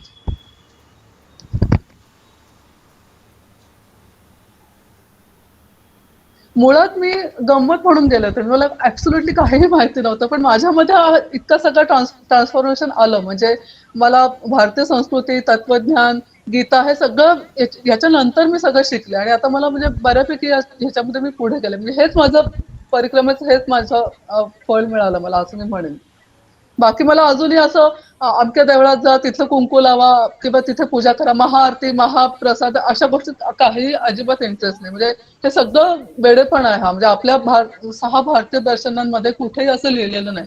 फक्त तुम्ही परमेश्वराशी जोडून घ्या, असंच ते परत तुम्हाला सांगतात. म्हणजे पतंजलीमध्ये पण तेच सांगितलंय, गीतेमध्ये पण तेच सांगितलंय, उपनिषदांमध्ये पण तेच सांगितलंय. पण आपण त्याचं फार विकृत स्वरूपात म्हणजे आता भक्ती करतो. म्हणजे महाआरती, महाप्रसाद, कुठल्याही महाची काही गरज नाही. आणि ते म्हणजे फक्त कमर्शियलायझेशन आणि बिझनेस एवढेच त्याचे हेतू साध्य होतात या दोन्हीमधून. पण हे सगळं करायला तुम्हाला प्रवृत्त केलं ते नर्मदा मातेनेच बोलावलं म्हणून गेलात. हे अगदी. आता फारच छान. आता मी नक्की असं म्हणू शकेन. म्हणजे माझ्या आयुष्यात हे असं घडणार होतं म्हणूनच सगळं झालं. नाही, पण तुम्ही माझ्या मते पुस्तक लिहावं. त्याचं कारण नर्मदा परिक्रमेवर आतापर्यंत जी पुस्तकं आहेत, हां. आता सतीशने उल्लेख केला कुंटे, नंतर हो, हो. नंतर चितळे म्हणून त्या बाईंनी पण 4 वेळा केली हो, आहे. हो, त्यांनी पण हो, पुस्तक लिहिलंय, त्यांची व्हिडिओ पण पाहिली आहे मी. हो. पण या सगळ्यांच्या मध्ये धार्मिकता हां. इतकी आहे भरलेली की त्यामुळं बरोबर, अंधश्रद्धेला ते खतपाणी होतं. बरोबर, आणि बरोबर. खरोखर काय काय वेळेला ते म्हणजे अतिरंजित वाटतं त्यांच्या दृष्टीनं. त्यांना हो. स्वतःला तो अनुभव आला असेल वगैरे, ठीक आहे. पण हं. तुम्ही जेव्हा एखाद वेळी काही गोष्ट लिहिता आणि इतरांनी वाचावं, हो. तुम्ही जे आता जे सांगितलं ते इतकं सुंदर सांगितलं की त्याचा यू रिअली वॉकडस राऊंड नर्मदा की म्हणजे परिक्रमांमध्ये ना सगळे अँगल्स आहेत. म्हणजे तुमचं सामाजिक अँगल आहे, आर्थिक अँगल आहे. म्हणजे तुम्ही बऱ्याच प्रकाराने या सगळ्याचा विचार करू शकता, की बेसिकली वर्षानुवर्ष लोकांना इतकी श्रद्धा का आहे या नदीबद्दल. नाही, म्हणजे हा आपल्याकडे विचार आपण वारीचा रेफरन्स घेऊ शकतो, की नाही, तुम्हाला मला आवडेल का पुण्यामध्ये वर्षभर ट्रॅफिक जॅम झालं तर तुम्हाला आवडेल का? चालणार नाही. आपण लगेच आरडाओरडा करू. मग इथे लोक वर्षानुवर्ष कसं काय हे सगळं करतात आणि कुठेही त्यांना असं म्हणजे आपण ते आपल्याला उपकार करतात अशी कुठेही त्यांची भावना नाही. ते तुम्हाला 5 पैसे मागत नाही. तुमच्याकडून त्यांची काही अपेक्षाच नाही. ते फक्त तुम्हाला देतात, सगळं देतात. ते कसं काय घडतं हेच म्हणजे मोठा चमत्कार आहे. म्हणजे मानवी स्वभाव हा असा पण आहे हे तिकडे गेल्यावर आपल्याला कळतं, की जे आपण शहरात म्हणजे अक्षरशः वेड्यासारखे जगतोय. म्हणजे आपल्याला ना माणुसकी आहे, ना आपण काही लोकांना मदत करतोय. आपल्या मनात सतत लोकांबद्दल शंका असते, की हा माणूस आपल्याला फसवतोय का काय? म्हणजे त्याचा हेतू काय आहे आपल्याशी बोलण्याचा? हे असं तिथे अजिबात जाणवत नाही आणि हेच म्हणजे कमाल आहे हे सगळं. म्हणजे मी तर फार भारावून गेले हे सगळं बघून, की अरे खरं जीवन हे असं आहे. म्हणजे शहरातलं जीवन हे काही खरं जीवन नाही आपलं. नाही नाही, हा जो तुम्ही भारती साक्षीभाव ठाकूरांचं पुस्तक असं अंधश्रद्धाळू नाहीये. हो, नाही भारती त्यांचं ठाकूरांचं चांगलं आहे. पुस्तक त्यांचं चांगलं आहे. हो, फारच हो, सुंदर पुस्तक लिहिलंय. हो, हो. नाही, पण हा जो तुम्ही विचार मांडलात तर खरोखर त्याचं कौतुक आहे.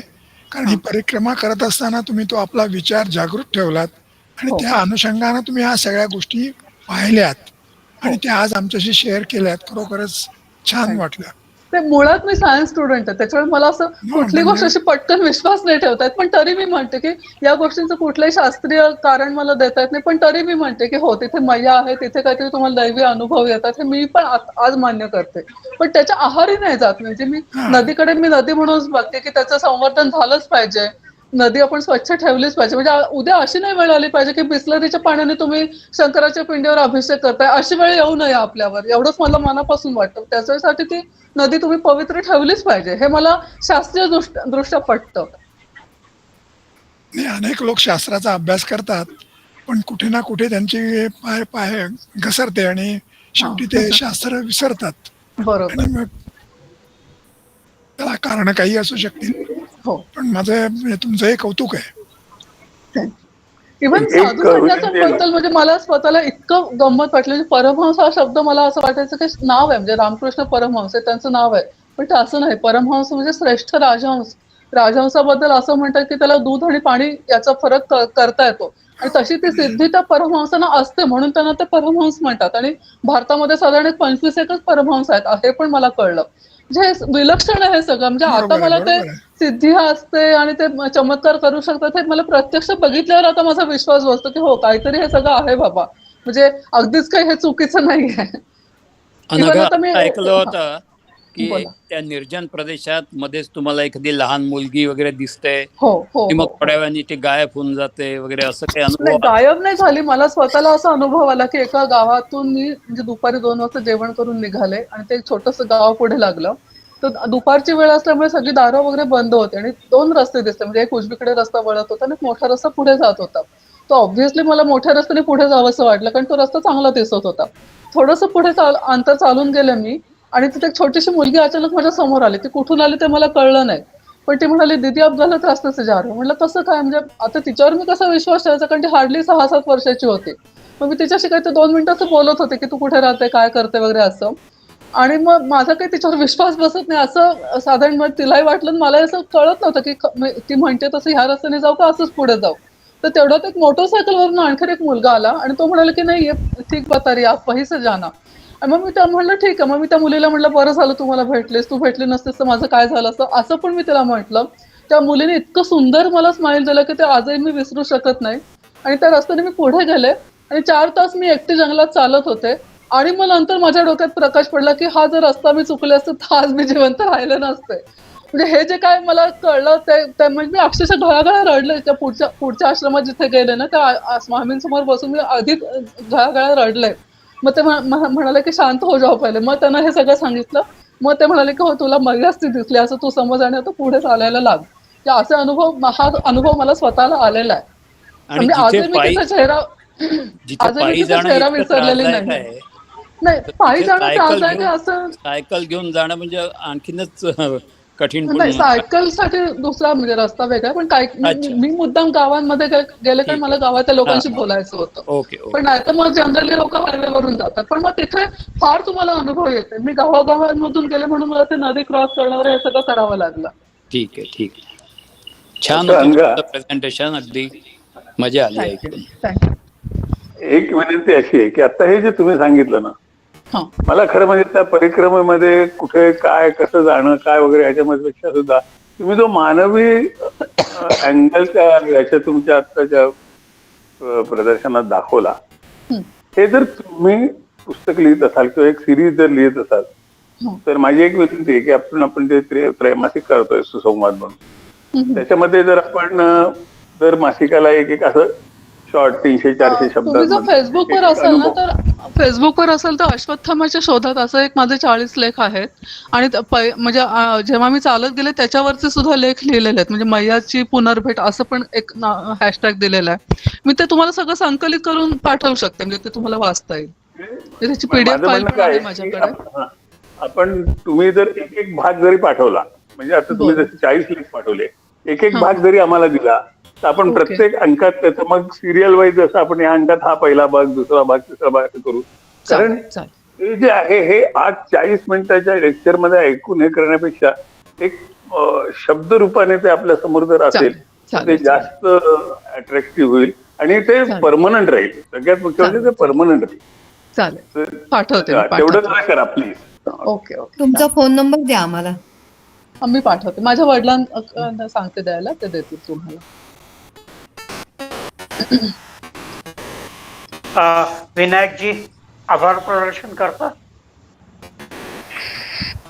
खरं फॉर्मल काहीच नको. मी पण तुमच्यातलीच आहे. मला खूप आनंद झाला तुम्हाला सगळं म्हणजे प्रेझेंटेशन करून माझ्या सगळ्या आठवणी पुन्हा जागृत झाल्या. म्हणजे मलाच ते सगळं खूप आवडलं.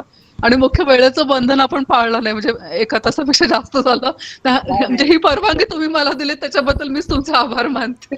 नाही तर मला अर्धवट ते सोडून द्यावं लागलं असतं. मग मलाही जरा ते पटलं नसतं म्हणजे फारसं.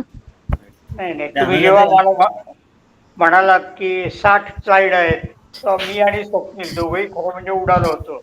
60 स्लाइड तुम्ही 1 तासात दाखवणार म्हणजे कसं काय दाखवणार? तुम्ही एवढ्या वेगाने त्या पुढे सरकवल्या.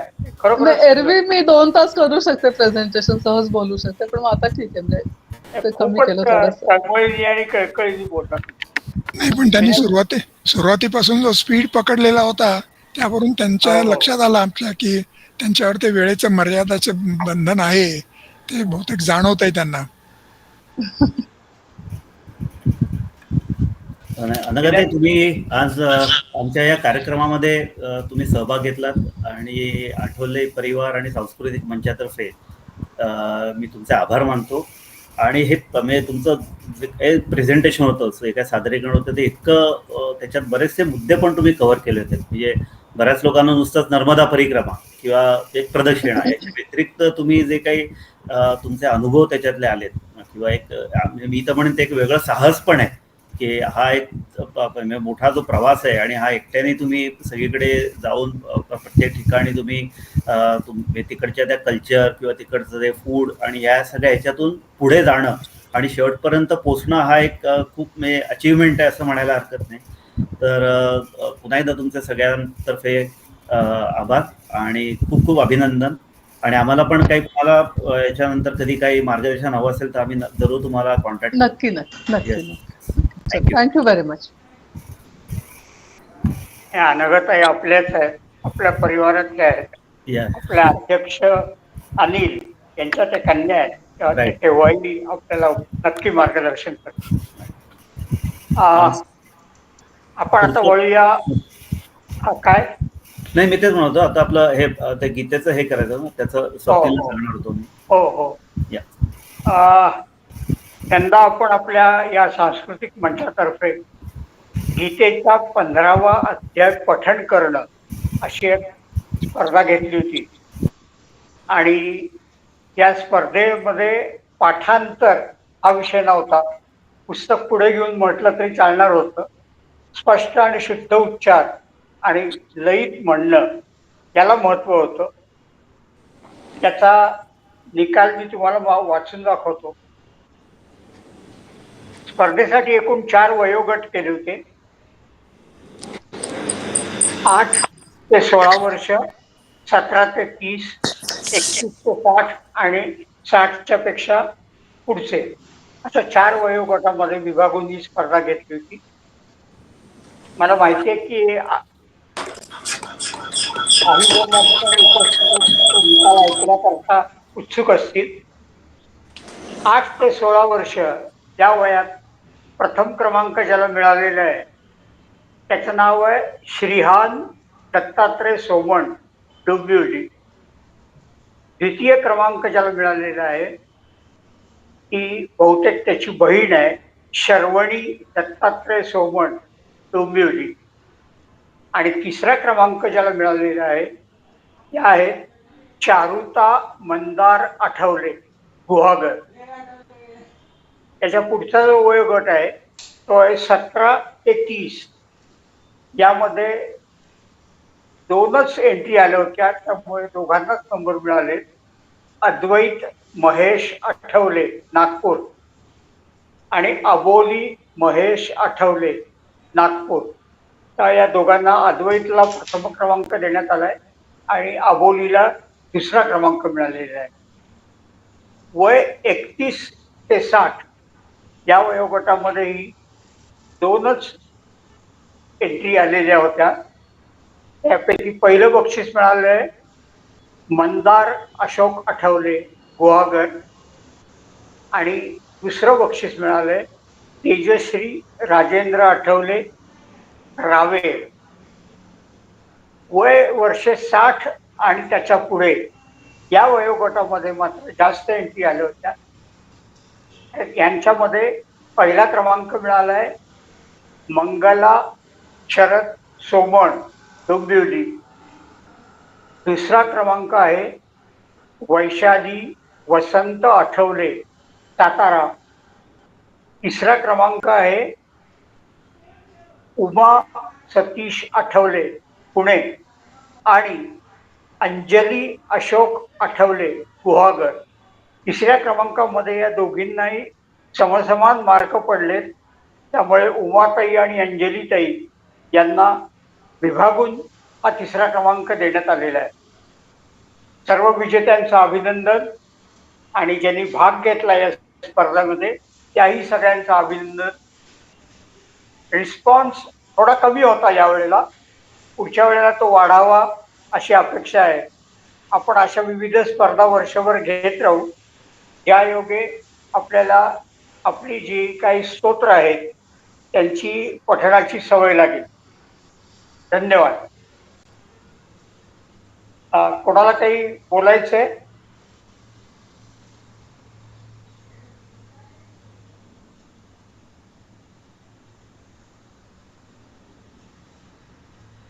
ठीक आहे, मला वाटतं स्वप्नील सगळं झालेलं आहे. हो हो काका. मग ठीक आहे, आपण रजा घेऊया. स्पर्धेचा निकाल जो आहे तो आपण त्या व्यक्तींना त्यांच्या इंडिव्हिज्युअल व्हॉट्सअपवरही पाठवूया. त्यांना सर्टिफिकेट देण्यात येईल आणि योग्य ती बक्षिसाची रक्कमही पाठवण्यात येईल. त्याच्यासाठी इथे जे हजर असतील त्यांनी कृपा करून त्यांचे बँक डिटेल पाठवावे.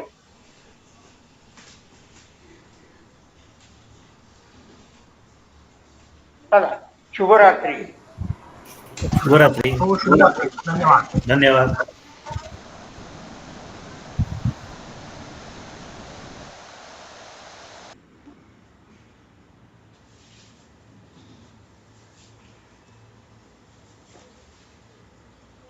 हा करतो बाई